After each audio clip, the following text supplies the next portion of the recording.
Hi! Kwento ko lang.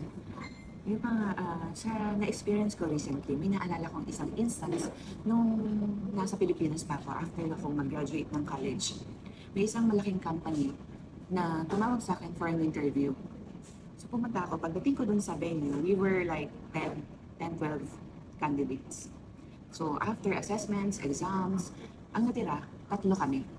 So para mawala yung kaba ko, mawala yung kaba ko, kinausap ko sila. So, nung kinausap ko sila, na-found out ko na yung isa nag-graduate ng UP, yung isa nag-graduate ng Lasal. Eh nako, nag-graduate ako ng STI. Honestly, sobra akong kinabahan ng time na yun. Kasi galing sila sa mga bigating schools eh.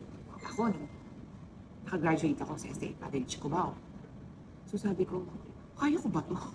Eh mga bigatang school sila eh. So sabi ko, Lord, ikaw na yung bahala. Gagawin ko na lang yung best ko. So after nung nag-interview, ako na yung last. Kasi ako yung last sa pila. So nauna silang dalawa. So after na, kung pinapunta ako sa isang room, tapos wala na yung dalawa, ako na lang mag-isa.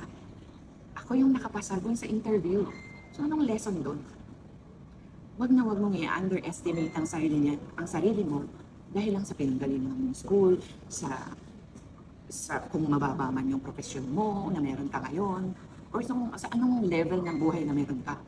Ang importante, nandun yung determination mo sa pagkuha ng mga goals mo. Palawakin mo yung skills mo, pagalingin mo yung sarili mo, tignan mo kung saan ka yung strength mo, yun ang gamitin mo sa pag-abot ng goals mo. Yun lang. That's it for today. Have a nice day.